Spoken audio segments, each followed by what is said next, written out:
So we started our forum with a discussion on autonomy, and of course we start with a definition on what is autonomy, and without going into too much detail during the forum as well as now, we basically define autonomy as people who can take charge of their own learning.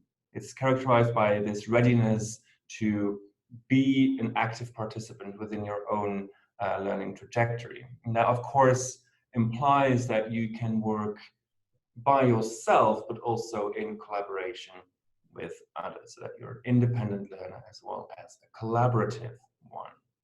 Of course, we expect people to be active participants in that process that can take up that role. Now, my research concerns online interaction. I am a postdoc researcher in linguistics, so I'm interested in language and what it means for learning and education. So I am conducting a project here at Canada University of International Studies, where we have integrated online platforms into students' learning trajectory. And I quickly want to introduce you to the project. If my slide, yes. And I called it the QIS case, or the Canada University of International Studies case. We here try to see language and language learning development as a social collaborative process. And of course, that means that we want to expose students to current, real, and meaningful language use. And of course, because we're in an educational environment, this is for specific tasks and for specific purposes. Now, my case is situated in the SALC, the Self-Access Learning Center of QIS. And that is a place where students can come and continue their study outside of the classroom walls. They can individualize their learning, they can get advice from learning advisors, can talk to teachers, fellow students, etc., etc., etc. Now, at the SALC, students can participate or can take up a module, that helps them to become more effective learners. It's called the Effective Learning Module. Effective Learning Module, yes, the name escaped me for a minute. So the Effective Learning Module. And in the Effective Learning Module at QIS, there is a module pack with several units, so students can work through research plans, they can make their own research plan, they can reflect on what they have done, they can set their own learning goals, etc., etc. There are 3 semester workshops where students are introduced to the module pack and where they will meet with their fellow students in real life. And they can get one-to-one advisory sessions with learning advisors on their units as well as on their learning in general. And that can be on a daily basis, on a weekly basis, on a monthly basis, or never. That is up to them. Now, students meet at least 3 times per semester with their learning advisor and with each other, but we wanted to extend that and see what they would do if we would create an online environment for them where they could interact with their fellow learners as well. So we created a Google Classroom for them as a peer interaction space. And we integrated several prompts to motivate learners to interact with each other in the module packs. For instance, when we had an exercise in the module pack that asked them to reflect on their learning plan, we asked them to share that learning plan with others on the Google Classroom and discuss it. We wanted to connect the online and the offline activities with each other. So for instance, when they were experiencing issues or challenges, that they could talk to their fellow students about that on the Google Classroom, but also take that discussion to the learning advisors in the SALC. There were no learning advisors or teachers present online. We wanted to have this Google Classroom as a peer interaction space.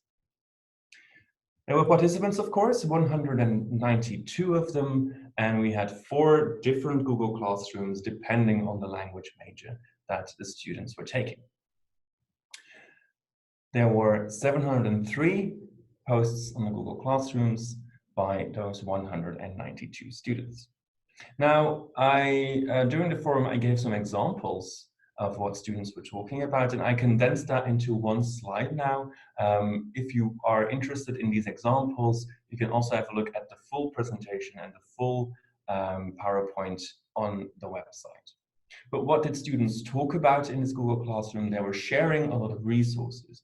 Resources that they found in the SALC, at university, in the library, but also apps, YouTube videos that they liked, or something that they found useful for themselves and wanted to share with other students. They talked about goal setting, mostly about things that they were dealing with at that time, for instance, vocabulary studies, TOEIC tests, etc. It talked about procedures. How do I, for instance, go and borrow a book from the library? How do I have to do that? Other students chipped in and talked to them about how that procedure worked.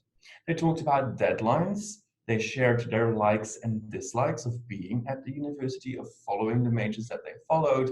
And they talked about their learner identity as well. Questions like, why did you choose COIS to come and study? These were very interesting topics, and we saw that students really took to the prompts that we added in the units that they had to complete. However, there were also a couple of issues. For instance, we saw that a lot of the conversations only consisted of single answers, so that there's no real discussion going on, more of a one message, one answer principle. We also saw that there was a decline in uptake over time. There were a lot of questions after a while which just did not get a reply, and that was for several reasons. We've seen that, for instance, in these communities that you create online, it requires a sense of belonging and commitment, a sense of mutuality, you could say. In the words of Kenny Kumar and Hart, the interactive building of understanding of a shared learning goal based on diverse viewpoints. The flaws in design that we observed could attest to that. For instance, there might have been a lack of authenticity. People might have felt too forced to participate. Maybe there were inadequate incentives to promote inclusion as well. Maybe our prompts were not up to par. And there might have been unbalanced power relations, where students felt uncomfortable talking to each other without a teacher or a learning advisor present. Now, what does that mean for peer interaction activities online? What does that mean for teachers and learning advisors who want to use online tools to get peers to talk to each other? Well, we have some implications there.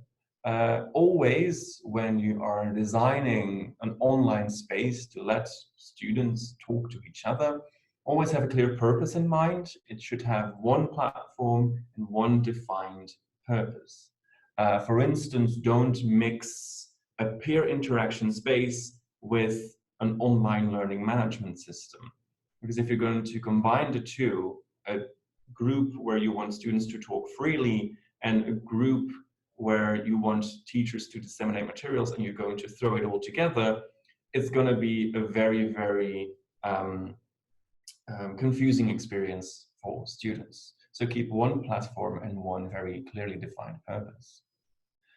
For participant inclusion and authority, learning advisors and teachers can be included in these kind of groups, but that depends, of course, on the purpose of that group. Think about participation incentives. The integrated prompts, they really depend on the learner group and the purpose of the online environment.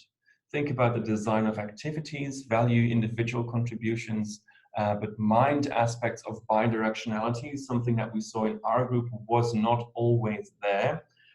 Motivation, and of course the freedom that the students themselves can experience.